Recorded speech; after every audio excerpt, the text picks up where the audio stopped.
Hello दोस्तों, आज हम यूपीएससी सीएपीएफ एसी एग्ज़ाम की स्ट्रेटेजी डिस्कस करेंगे। मेरा नाम अमित है और मेरा selection as a assistant commandant in Border Security Force in CAPF 2018 में हुआ है। मेरा रैंक 274 था।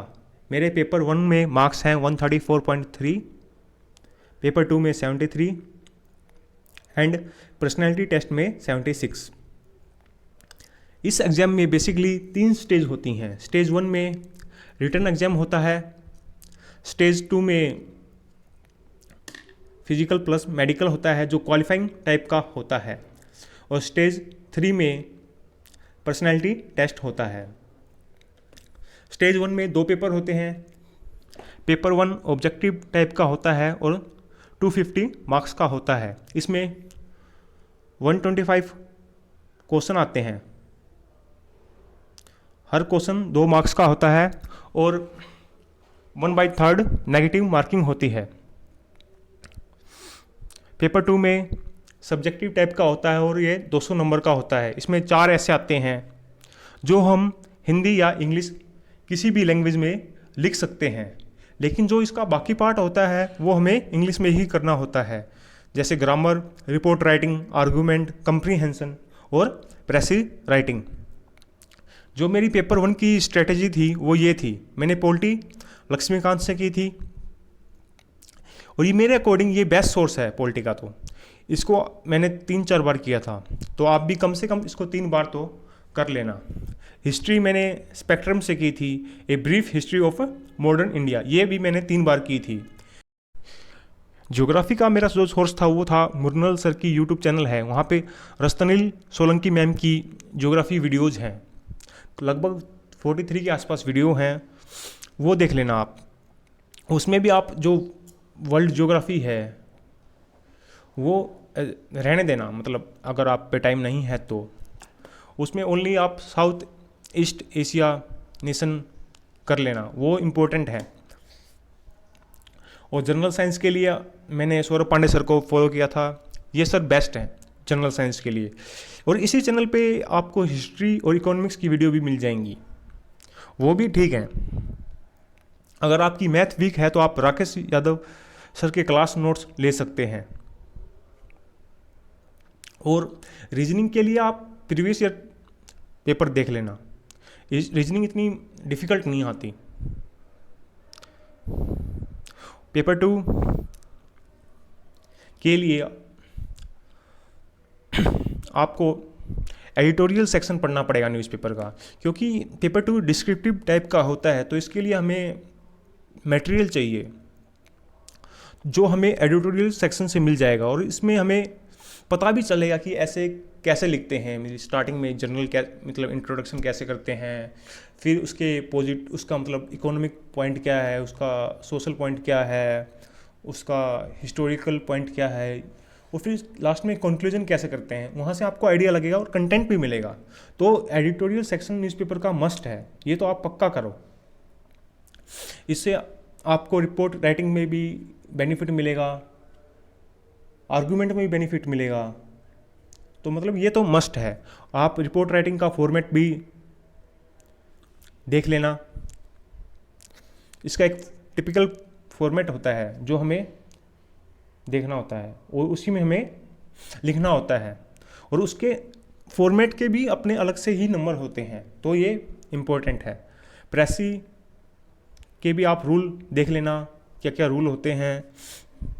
अगर आपकी ग्रामर वीक है तो आप plan to Paramount book follow करना, ये बेस्ट बुक है और इंग्लिश के लिए मेरे अकॉर्डिंग। वो जो मोस्ट इम्पोर्टेंट पॉइंट है जो आपको फॉलो करने हैं वो ये है कि आपको पिछले 5 साल के प्रीवियस ईयर पेपर सॉल्व करने हैं, सिंसियरली करने हैं, सिंसियरली। और जो पेपर 2 है ना, उसको इवेलुएट करवाना है एक्सपर्ट से। एक्सपर्ट कोई भी हो सकता है, जैसे आपका स्कूल का इंग्लिश टीचर, कॉलेज का इंग्लिश टीचर, या आप अगर हिंदी में लिखते हो तो आपका हिंदी टीचर।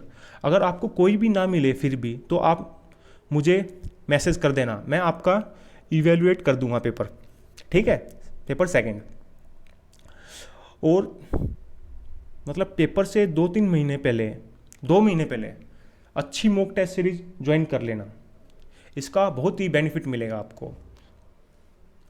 क्योंकि मॉक टेस्ट से आपके पेपर 1 में लगभग 10 से 15 नंबर बढ़ जाएंगे, और पेपर 2 में भी आपके 10 नंबर का बेनिफिट तो मिलेगा, और 20-25 नंबर का बेनिफिट बहुत होता है, बहुत ज़्यादा होता है यूपीएससी एग्जाम में।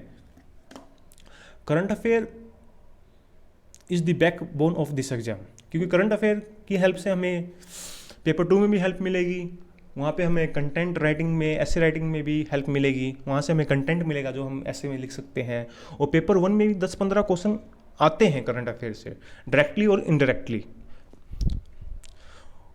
और लास्ट पॉइंट ये है कि हमें किसी की भी स्ट्रेटजी ब्लाइंडली फॉलो नहीं करनी चाहिए कि भाई उसको इतना टाइम लग रहा है, वो इतना जल्दी कैच कर रहा है, वो उसने तो इतने घंटे पढ़ा, उसने इतने घंटे पढ़ा। मेनली क्या है कि जो क्वालिटी है वो मैटर करती है इस एग्ज़ाम में, नॉट ए क्वांटिटी। भाई इतने घंटे पढ़ना, ये कुछ बेनिफिट नहीं है। तो आप मेनली ब्लाइंडली फॉलो ना करें, ठीक है। अगर आपको कोई भी क्वेरी हो तो मुझे इंस्टाग्राम पे मैसेज कर देना, मैं आपका रिप्लाई दे दूंगा वहाँ पे। अगर आपको कोई पेपर कोई मिल नहीं रहा जो आपके पेपर इवेलुएट कर सके, तो आप मुझे वहाँ पे फ़ोटो खींच के भेज देना, मैं आपके पेपर इवेलुएट कर दूंगा। ये मेरी इंस्टाग्राम आईडी है, इस पर आप मुझे मैसेज कर देना, ठीक है। अब आती है स्टेज सेकंड। स्टेज सेकंड में फिजिकल प्लस मेडिकल होता है, ये क्वालिफाइंग टाइप का होता है। और फिजिकल में मतलब कुछ पैरामीटर है जो होने चाहिए, जैसे मिनिमम हाइट इतनी होनी चाहिए 165 सेंटीमीटर, और वेट का भी है मेरे ख्याल से कुछ कंडीशन, तो आप चेक कर लेना। और आज मतलब मेडिकल जो क्राइटेरिया वो भी चेक कर लेना भाई, जैसे स्पेक्स का नंबर है भाई +-4 तक अलाउड है, और भी कई पैरामीटर है तो आप चेक कर लेना। ये आप CAPF 2019 की नोटिफिकेशन से चेक कर लेना। अभी तो नोटिफिकेशन आई नहीं है इस साल, तो पुरानी नोटिफिकेशन से चेक कर लेना कि आपके जो सारे पैरामीटर हैं वो आपके फॉलो हो रहे हैं। अब आता है स्टेज 3 पर्सनैलिटी टेस्ट। ये 150 मार्क्स का होता है। तो इसमें ना ये भी मतलब जैसे नाम बता रहा है कि ये इंटरव्यू नहीं होता, ये पर्सनैलिटी चेक कर रहे हैं कि आप फोर्स के लिए फिट हो या नहीं। इसमें मतलब ज़्यादा फोकस आपके बारे में ही होगा, तो आपको अपने बारे में सब कुछ पता होना चाहिए। आपकी हॉबी है उसके बारे में पता होना चाहिए, आपके एजुकेशनल बैकग्राउंड के बारे में पता होना चाहिए। अगर आपके फादर फोर्सेज में हैं या कहीं भी हैं तो उसके बारे में थोड़ा बहुत आपको नॉलेज होनी चाहिए। और इसमें जो मेन पॉइंट है कि आप ब्लफ ना करो। अगर आपको कोई चीज़ नहीं पता तो मना कर दो, बस आप भी हमें नहीं पता, ओके। और आपको ना सारे जो CAPF फोर्सेस हैं उनके रोल के बारे में, उनके मैंडेट के बारे में पता होना चाहिए। तो आप ये भी मतलब इनके सारे फोर्सेस के विकिपीडिया पेज पे जाके उनकी डिटेल चेक कर लेना। और करंट अफेयर क्या है कि करंट अफेयर का रोल बहुत ज़्यादा है। पेपर 1 में हेल्प करता है, पेपर 2 में, और पर्सनैलिटी टेस्ट में भी बहुत ज़्यादा हेल्प करता है। क्योंकि जो इंटरव्यूअर है, जो आपको वहाँ पे बोर्ड है, वो भी आपको मतलब 2 या 3 क्वेश्चन तक पूछ ही लेगा करंट अफेयर के बारे में, जो डिफेंस से रिलेटेड होंगे, जो पुलिस से रिलेटेड होंगे, या कुछ भी आपके आसपास से रिलेटेड होंगे, या आपकी हॉबी से रिलेटेड होंगे। तो मतलब आप करंट अफेयर तो करना ही करना, ठीक है। अगर आपकी फिर भी कोई क्वेरी हो तो मुझे मैसेज कर देना इंस्टाग्राम पे amit.bamal। Thank you very much for listening me very carefully. I wish you best of luck for your career. I hope you will all join these services. At last, I will end the lecture by saying Jai Jawan, Jai Kisan. धन्यवाद।